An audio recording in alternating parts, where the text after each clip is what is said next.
We are recording. All right, good morning, or well, after you, Mr. Hakånson. I hope I'm pronouncing that correctly. Thank you for joining me on the 30th episode of On the Come Up, a podcast where aspiring entrepreneurs can learn from the best of the best, those on Forbes 30 under 30. I'm excited to learn more about DayCape today and to hear about your career. So let's dive right in. Hi, nice to be here. Yes. So before we jump into some things, can you tell us a little bit about yourself and DayCape as well? Yeah, so I'm a creator.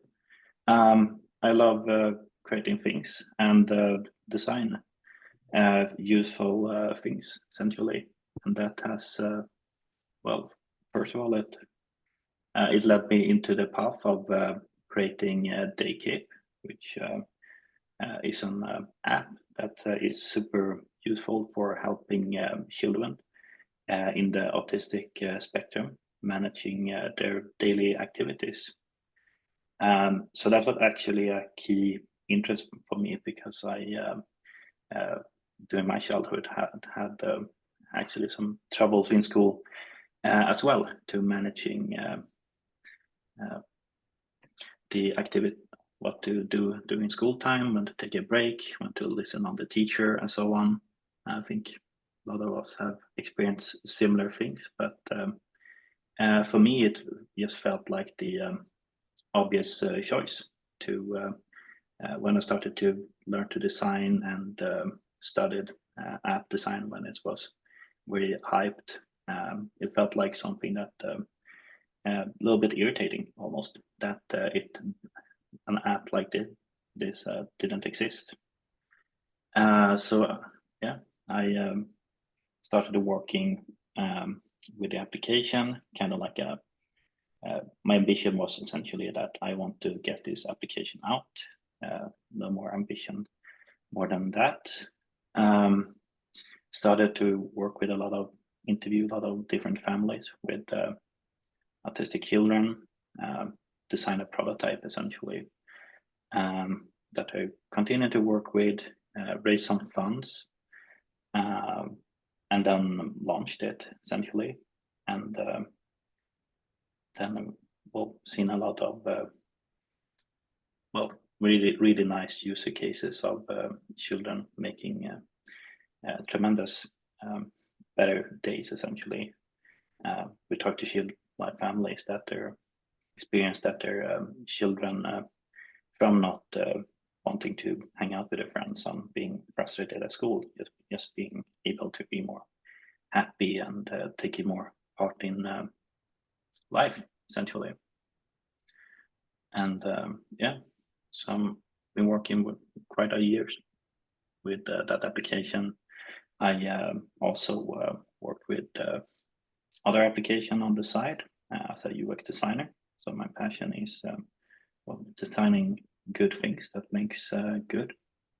And currently, I'm actually well working on a completely relaunch of the application. So I redesigned everything and rebuilt the whole application essentially. So that's yeah. Yeah. Well, yeah, that's pretty awesome day cape you were referring to there with the scheduling and changing kids' lives. So I'm excited to learn about that and to also learn maybe about this new project as well, if that's something interesting. So yeah, so interestingly, kind of before you started all your entrepreneurship and user design, you were a scuba diving instructor. So a little bit different than from where you're at now. So what kind of led you there? And yeah, scuba diving instructor. Yeah, always been passionate and I've found it fun with water. So when I was a kid, I usually just wanted to go as deep as possible, just holding my breath. Scared my parents there a few times when I swam deep and they didn't see me. Um, the Swedish water is very like dark and murky, so it's kind of like I'm just disappearing for a while underwater and then pops up somewhere. Um, so then it felt natural to take a scuba certify as soon as possible. And then during high school, I felt like I wanted to do more scuba diving, take more courses, um, and found becoming instructor and found that somehow. So I kind of just stumbled upon it in scuba diving center. Asked for a job. They got me as a store manager and kind of helper at two different scuba courses. So I had that kind of started just like uh, vacuum cleaning the floor a little bit on the side on weekdays. Then I started to, after high school, I started to work full time in the store and as a scuba instructor. So that, well, I think it was a really fun time. It's I guess most people comment about that when they hear about the scuba instructor. They're like, "Oh wow, so you worked in Philippines or Thailand?" I'm like, "No, I worked in Sweden." And they're like, "Okay, and dive there? Isn't it cold and dark?" Well, yes, but I know. I think it's charming in its own way. You can find a lot of shipwrecks, and it's a little bit more mysterious what you find when you dive. Yeah, it's definitely not the first place to go to when you think of scuba diving, but yeah, I've seen the enough photos of Sweden. I haven't been there. I haven't enjoyed that pleasure, but certainly seems like a very beautiful place to go scuba diving. Um, so I suppose I'm not entirely sure about your timeline here, but for me, at least, the next thing that I found was you went to Hyper Island, which is a bit of a unique, university in a sense. So what kind of drew you to Hyper Island? And I think that was your first taste of entrepreneurship as well, right? Yeah, for sure. Um, I feel that in some way I think I had this kind of sense that I just like to try things out, kind of like with scuba diving. I stumbled upon it at scuba store and just asked for a job, and then I studied at high school actually design. Um, so I felt I wanted to do something with design. Um, I have been more, I guess, driven into like do rather than read or theory essentially. Um, so I feel like I probably was a little bit school tired also, and looked for just some way to do some design essentially. Or I was actually more interested in animation and storytelling at that point. Um, so I found the school Hyper Island. It's the first one is actually located in Swedish town Karlskrona. It's a little small uh, island actually. So it's the school is called Hyper Island because the first school was located on an island. So I applied for the first motion graphic program, didn't get in, but then I talked to some of the course manager, and they were like, "Hey, there's this new program about mobile." Called mobile application because we think that mobile apps might get quite big in the future. So then I felt like, well, I can try that. Um, so then I studied at their design program, mobile application, and haven't looked back even since, essentially. And Yeah. yeah, I mean, if there's something more you would like to add there, but that's pretty awesome that you found something and we're moving forward with it, and you've now started a very successful career. So yeah, then afterwards, I guess you went to the Berghs School of Communications. But what's more interesting, at least to me, about this time was that you started DayCape here. Um, at least as far as I understand that you started it during your time here at Hyper Island. So what was the inspiration for DayCape? I know you mentioned it a little bit earlier. And with whom did you start it? If you had a co-founder and yeah, um, yeah. It actually was part of a program in Hyper Island because what I think is really nice with Hyper Island is that they have every course it's essentially about designing or creating something. So every course was designing an app. um, so we had one course with the Health Institute. We call it the Cognitive Support Institute in Sweden. That they essentially wanted us to make some disability applications. So then actually we started in a small team to design application specifically for autistic people, and yeah, it's that prototype obviously looked very differently from what were designed later with DayCape, but I felt like it was something, well, I wanted to continue with, and well, I felt like some of the courses, just you designed something really nice, and then the course ended, and then everyone was focusing on something else. So, well, as you can imagine, students, they're more focused on, usually more focused on, well, getting a job and getting an internship. So I worked with a team there, and then the group disbanded, and I just felt a little bit stubborn about that. I wanted to create this application. I guess I didn't start right away. I had the idea of that application in the back of my mind. I actually had an internship in London after that, and then a little small agency called Harmony Park. That pretty cool. They got actually purchased by Snapchat a few years later. Then I actually started, well, wanted to study some more. So I started at Berghs School of Communication. And I guess there I had this as a kind of felt like I wanted to bring up this idea and have it as a side project to create DayCape. So then I started to design the application and look for team members and funding and so on. Yeah. So regarding this time when you first started DayCape, what were some challenges you faced early on? This being in a new startup and perhaps your first startup. Yeah, I guess it's the overall cluelessness. It's there's a lot of like questions about like what how do you do anything? How do you bring in people to the team? How do you fund it? How do you start a company? All that. So I All good guess it's questions. yeah, it's like it can feel a little bit overwhelming. Um, I guess my take on it was to just start somewhere, and then it felt natural to well, start with some research, talk to some families, and doing some first design iterations.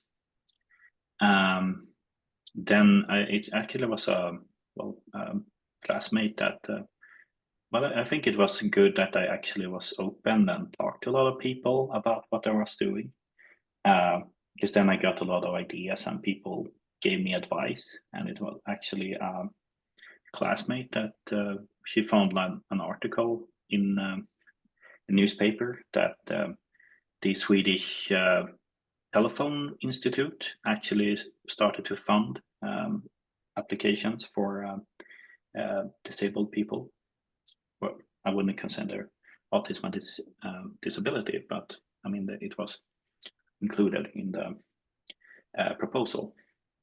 So I think something that I was good at from the beginning was to just keep a good conversation and network with people that I could talk about what I was doing and ask about advice. And then I got in turn a lot of advice, and kind of like some people give me heads up like, hey, you should send or do this.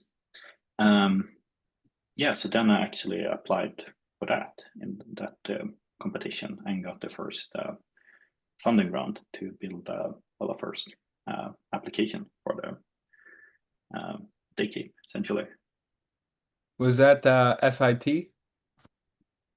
The Yes. the program I just mentioned. I don't have the PTS Innovation for All. Oh yeah, exactly. That's the PTS. Awesome. Yeah, so it's like a very boring Swedish institute, like post and telephone. You're like, what the hell are they Is that really what it supposed to stands do? for? Yeah, Yeah, exactly. because I saw that and I was like, all right, cool. Yeah, So that's the story behind that. yeah, but they're quite friendly, and the reason that they do this is because they kind of have their own impact mission essentially, because they are responsible for the whole telephone internet connectivity in Sweden. Then they want to make sure that they bring well everyone on board. So even if you have like a disability or autism or some diagnosed, that you shouldn't be excluded because of that. So that's why they started this funding initiative essentially. Yeah. So Mm. no, I just said yes. So Mm. then, afterwards, you went through the Reach for Change incubator, and so how did that contribute to DayCape's early growth and development? Yeah, it's of course funding, but also it's was a you kind of got a part of an incubator in another way. So you had a lot of the team from Reach for Change that were cheering for you and look for other opportunities, and well, also training that you got a lot of different entrepreneurship and legal and well, impact measurement training. They're also very keen on storytelling, so got a lot of different courses, well, training and well, guidance how to communicate about the service. Because I think that was also very keen to not just communicate about this is an application that you can do visual scheduling, but this is an application that actually can uh, empower and help you kids discover their superpowers and take help kids that maybe are uh, falling off, being excluded, to bring them in and be part of school and social activities. So worked a lot of help a lot with how to well storytell and communicate about the service, the app. So how did you grow and expand DayCape? How did you get more users? Did you expand into other countries? Because I know in Europe that's a difficult thing to get into different countries, but it's something that all startups have to do. So what was that the growth and scaling, I guess is the word I was looking for. Mm. I guess it was a lot of different things. My take. I don't think I had like a moment where I felt like, okay, this is the silver bullet. If I don't just do this, it's gonna scale.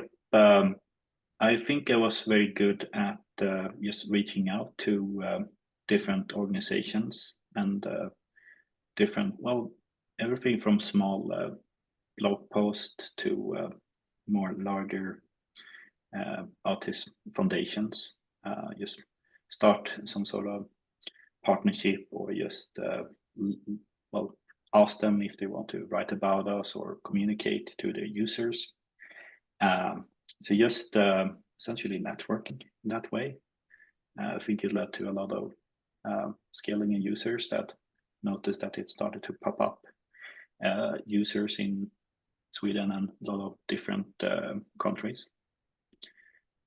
And then, of course, when I get some like being part of different events, and of course when getting some attention from Forbes under 30 and so on, that also leads to some more people seeing what we're doing, and well, then they give advice to other people. So I think an app like this has a good word by mouth, word by we call it Yeah, word word by by mouth. mouth, yeah, reach as well. So it's being seen there in different circumstances gave us a good growth, essentially. Yeah, so what are some of the current issues or challenges, or I guess not even challenges, but things that DayCape is focused on right now? Is it again with growth? Is it for more user design? Because I know that's a really core principle. Is it about expanding to meet new demographics? What are some of the things DayCape is doing at the moment? Yeah, we're essentially doing multiple things. One thing that kind of realized is that the application is the front code foundation was quite old, so we're been building upon that, but more and more like it's gonna realize that it's take longer than needed to make updates essentially. So it's kind of like we call it like spring cleaning. You're either you continue like moving your stuff around, so waste time every time you need to pick out something, or you do a focus on do a complete cleaning, and then you're gonna be able to work more efficiently with the application. So that has taken some time, but it's starting to be complete now. And I think also so for growth, it's have a more focused on to be able to do as much in the application as possible. We had more this web by app relation with the application. So the core principle is that you, as a teacher or planner, can plan for the children in the app. But now we're building it so sure, you can sit in your desktop and do the planning, but now you can do more on the go planning with the application, which I think is pretty cool. That the application becomes both the same application becomes more of a planner and like a child app at the same time, and then working a little bit to capture more teenager adult audience, so expanding the user group essentially. So yeah, to answer your question, it's focused on growth essentially. Yeah. Sounds like you guys are definitely busy over there. But that's good. Yeah, I know what you mean about the whole spring cleaning with the code and all, because I'm trying to do some things with my own application, and it's do I continue, with this how it's currently at, but everything takes a little bit longer and it's more challenging, or to just take the hit now and switch over. So that's always a big decision. So interesting. You have your own freelancing company as well, Daymonic. So Yeah. that's pretty. I found that pretty interesting that you have your own company and then still a side company as well. So why have you continued with freelancing, I suppose, and what are some projects there, and what do you do there, Daymonic, and I suppose it is something you enjoy. Yeah, exactly. Yeah, I think for me it was uh, I guess that when you work with one application for a long time, you kind of start to feel a little bit we call it stuck, or uh, you kind of, I would say that you need a little bit more like inspiration. Um, so when designing, you usually want to have like a lot of different sources of inspiration. Um, and I think it made sense to like then I could also have as a secondary income stream, so could let the funding for DayCape be part of DayCape, and then I didn't really need to take um, funding for my own salary as well. So I think it's been kind of working pretty well, that they can work side by side, that I can bring in different projects that I can design on, and then I can take you learn something new on every project, and then you can take in some inspiration, and even in some cases maybe do some sort of partnership and so on. So at the moment I work with well, 2 applications that is also very in the, we call it do good sphere essentially. Bryr and Gå Må, which is both, I guess, both for like senior support and care. Bryr is more for kind of like a contact book for if you have taken care of your grandma or someone elderly. It's kind of like a contact book for well, collaboration between who's helping out paying the bill. When was the last time someone called grandma? What is good contact for elderly care and so on? Bringing in that in a good application, and yeah, it's also some like get some inspiration on some similarities and some collaboration with DayCape actually with that application. And then I work with also senior, but you could say they want to be like they realize that Facebook sucks, and especially for like the senior people that that I mean as I understand Facebook now is I mean mostly largest user group is like senior people. I mean, well, are younger people are I guess my age is on Instagram, then younger And people on Snapchat Snapchat, and then TikTok. TikTok, and then there probably will be something else. So I guess senior people are stuck on a application that will just be. I guess my take it feels like it is getting cramped with more AI stuff and well, not really a nice place to be anymore. So they're taking health and social media take on that. So it's both encourage you to take daily walks and take some cognitive games so you're staying fresh and also working on implement doing more and more like connect with other people, get some friends and so on. So I guess the first part is yeah is to being just physical and mentally active, and then more and more taking part of the more like taking part of content and social media factor essentially. So I think it's very very interesting, and it feels like a very nice goal to achieve.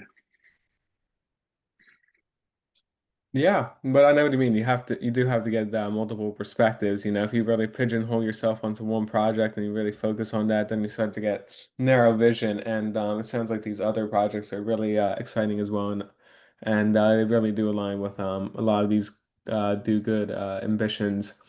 So I suppose always one of my favorite questions to ask, and kind of how I like to leave the podcast is kind of open-ended, but where do you see all this? I don't know, in 2, 3, 4, 5 years. What do you see the future of DayCape, of Daymonic, and I suppose for your own career? Yeah, I always a difficult question. I Yeah, guess yeah I see my guess well thinking about DayCape I see it obviously grown a lot of more users. I have some ideas where to take it. Uh, I guess more less like an application for scheduling and more like giving advice um, for well actually taking being able to generate some advice how to do the day better essentially. So have some collaboration where I think with some support of AI on some other methodologies, um, I think we could take a broader perspective on the autistic care essentially, which I think is very uh, interesting. Just essentially broaden the concept, and yeah, and I have some. Yeah, actually, I got some. Well, actually some ideas from my brother to do more like focusing on schools and maybe do a little bit more gamification. Um, he, well, my little brother, uh, well, he had cancer, and the thing with cancer is that when you doing a long treatment, you have a lot of time to think, essentially. So he had a lot of ideas that I'm planning to implement in the application. Um, he's yeah, I think he's no longer with us, but I Oh, I'm think he would sorry. be happy to see the. Yeah, I think it's will be fun to see the result of some of his ideas as well. Um, I, yeah, so yeah, thank you. Um, yeah, I think to answer your question, just continue doing. Probably will continue doing work with Guamo and other projects as well, but also just strengthening the collaborations and partnership with other applications and organizations to scale up both the concept and the application. Definitely does sound like some very good ambitions. I mean, who am I to judge? But I really, sounds like you're going to take this to some phenomenal places. It already is, but you're going to go even better.